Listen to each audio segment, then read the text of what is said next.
Hi viewers, welcome back to card അറിവ്. Finally നമ്മുടെ Guerrilla 450 launch ചെയ്തൊക്കെയാണ്. ഇന്ത്യയിലും യൂറോപ്യൻ കൺട്രികളിലുമാണ് ഇപ്പോൾ ഈ വണ്ടി ലോഞ്ച് ആക്കിയേക്കുന്നത്.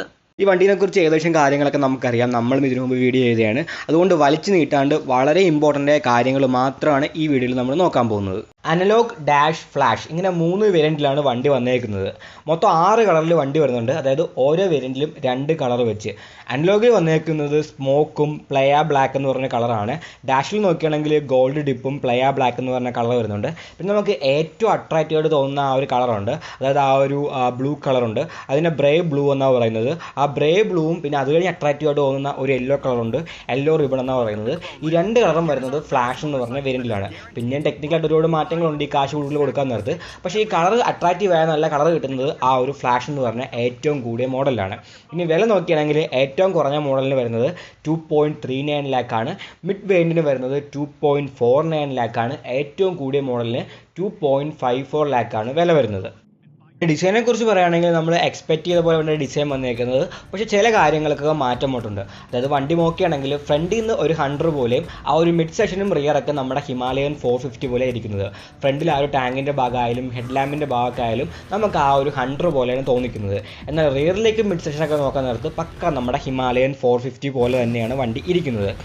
ആ ഒരു LED ഹെഡ് ലാമ്പും LED ടേൺ ഇൻഡിക്കേറ്റേഴ്സാണ് വണ്ടിയിൽ കൊടുത്തേക്കുന്നത്. പിന്നെ റിയറിൽ നോക്കുകയാണെങ്കിൽ ഇൻഡിക്കേറ്റേഴ്സ് തന്നെയാണ് വണ്ടിയുടെ ആ ഒരു ടെയിൽ ലാമ്പ് ഇൻറ്റഗ്രേറ്റ് ചെയ്തേക്കുന്നത്. വണ്ടിയുടെ ആ ഒരു എക്സോസ്റ്റും ഇൻഡിക്കേറ്റേഴ്സും എല്ലാം നമ്മുടെ ഹിമാലയൻ 450 പോലെ തന്നെയാണ്. പിന്നെ വണ്ടിയുടെ ടാങ്ക് നോക്കുകയാണെങ്കിൽ അത് നമ്മുടെ ഹിമാലയൻ 450 അല്ല. ഹിമാലയൻ 450 ടാങ്ക് ഇത്രയുടെ വലിയ 17 ലിറ്ററിൻ്റെ ടാങ്കാണ് കൊടുത്തേക്കുന്നത്. ഇത് കുറച്ചുകൂടെ ഉരുണ്ട ഡിസൈനുള്ള വേറൊരു ടാങ്കാണ്. ഇതിന് 11 ലിറ്റർ മാത്രമേ കപ്പാസിറ്റി വരുന്നുള്ളൂ. 43 mm USD ഫോക്കാണ് ഫ്രണ്ടിൽ വരുന്നത്. റിയറിൽ വരുന്ന മോണോഷോക്കാണ്.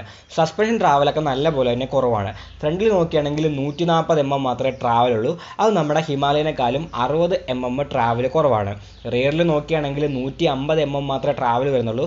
അതും ഹിമാലയനേക്കാളും 50 mm ട്രാവൽ കുറവാണ്. ഇത് കുറച്ചുകൂടെ റോഡ് ഫോക്കസ്ഡ് ആക്കി ഉണ്ടാക്കിയൊരു റോഡ്സ്റ്റർ പോലത്തെ വണ്ടിയാണ്. അതുകൊണ്ട് ഹിമാലയൻ എത്രയും സസ്പെൻഷൻ ട്രാവലൊന്നും ഇതിനവർ കൊടുത്തിട്ടില്ല. ഇത് വന്നേക്കുന്നത് 310 mm ഡിസ്ക്കാണ്. റിയറിൽ വന്നേക്കുന്നത് 270 mm ഡിസ്ക്കാണ്.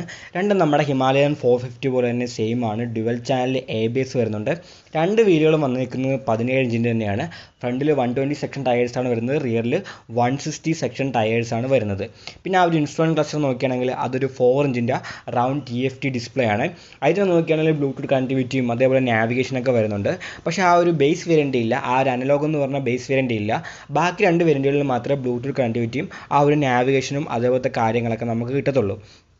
പിന്നെ നോക്കുകയാണെങ്കിൽ 1440 mm വണ്ടിക്ക് വീൽ ബേസ് വരുന്നുണ്ട്. അത് നോക്കുകയാണെങ്കിൽ നമ്മുടെ ഹിമാലയൻ 450 ഏകദേശം 70 mm കുറവാണ്. പിന്നെ നോക്കുകയാണെങ്കിൽ വണ്ടിയുടെ ആ ഒരു ഗ്രൗണ്ട് ക്ലിയറൻസ് ആണ്. ഈ വണ്ടിക്ക് 169 mm മാത്രമേ ഗ്രൗണ്ട് ക്ലിയറൻസ് വരുന്നുള്ളൂ. ഹിമാലയൻ 450 ഇതിനേക്കാളും കൂടുതൽ ഗ്രൗണ്ട് ക്ലിയറൻസ് വരുന്നുണ്ട്. പിന്നെ നോക്കുകയാണെങ്കിൽ സീറ്റ് ഹൈറ്റ് ആണ്. അത് വളരെ നല്ലൊരു കാര്യമാണ്. കാരണം ഈ വണ്ടിക്ക് വെറും 780 mm മാത്രമേ സീറ്റ് ഹൈറ്റ് വരുന്നുള്ളൂ. അതായത് നല്ലപോലെ പൊക്കം കുറഞ്ഞവർക്കും ഇനി ഈ ഒരു വണ്ടി ഓടിക്കാൻ പറ്റും, ഒരു കുഴപ്പമില്ല. വെറും 780 mm മാത്രമേ വണ്ടിക്ക് സീറ്റ് ഹൈറ്റ് വരുന്നുള്ളൂ. ഹിമാലയൻ 450 നോക്കുകയാണെങ്കിൽ നല്ലപോലെ തന്നെ സീറ്റ് ഹൈറ്റ് ഉണ്ട്. ഇതിനേക്കാളും ഒരുപാട് സീറ്റ് ഹൈറ്റ് ആ ഒരു വണ്ടിക്ക് കൂടുതലാണ്. ഇനി വെയിറ്റും ഹിമാലയൻ 450 ആയിട്ട് കമ്പയർ ചെയ്യുകയാണെങ്കിൽ ഇതിന് നല്ല പോലെ കുറവാണ്. ഈ വണ്ടിക്ക് വെറും 185 കിലോഗ്രാം മാത്രമേ വെയിറ്റ് വരുന്നുള്ളൂ. ഹിമാലയൻ 450ക്ക് 196 കിലോയോളം വെയിറ്റ് വരുന്നുണ്ട്. അതായത് ഏകദേശം 11 കിലോയോളം ഈ വണ്ടിനേക്കാളും ആ വണ്ടിക്ക് വെയിറ്റ് കൂടുതലാണ്. പിന്നെ ഫ്യൂൽ ടാങ്ക് കപ്പാസിറ്റി നോക്കുകയാണെങ്കിൽ അത് ഹിമാലയൻ 450ക്കാണ് കൂടുതൽ. അതിന് 17 ലിറ്ററിൻ്റെ ഫ്യൂൽ ടാങ്ക് കപ്പാസിറ്റി വരുന്നത്. ഇതിന് വെറും 11 ലിറ്ററിൻ്റെ മാത്രമേ ഫ്യൂൽ ടാങ്ക് കപ്പാസിറ്റി വരുന്നുള്ളൂ. പിന്നെ ഒരു കാര്യം നോക്കുകയാണെങ്കിൽ ഇതിൻ്റെ ആ ഒരു പെർഫോമൻസ് ആണ്. എഞ്ചിനൊക്കെ നമ്മൾ നേരത്തെ പറഞ്ഞ പോലെ തന്നെ നമ്മൾ ഹിമാലയൻ 450 കണ്ട ആ സെയിം ആ ഒരു എഞ്ചിനാണ് വരുന്ന ആ ഷെർപ്പ എഞ്ചിൻ തന്നെയാണ് ഇതിൽ വന്നേക്കുന്നത്. അതായത് 452 cc liquid cooled single cylinder എഞ്ചിനാണ്. 40 PS പവറുണ്ട്. 8000 RPM 40 Nm ടോർക്കും ഇത് പ്രൊഡ്യൂസ് ചെയ്യുന്നുണ്ട്. അതും 5500 RPM 6 സ്പീഡ് ഗിയർ ബോക്സാണ് വന്നേക്കുന്നത്. വിത്ത് സ്ലിപ്പർ ക്ലച്ചും അവർ കൊടുത്തിട്ടുണ്ട്. പക്ഷേ ഏറ്റവും ഇമ്പോർട്ടൻ്റ് ആയ കാര്യം ഇതിൻ്റെ ആ ഒരു പെർഫോമൻസ് ആണ്.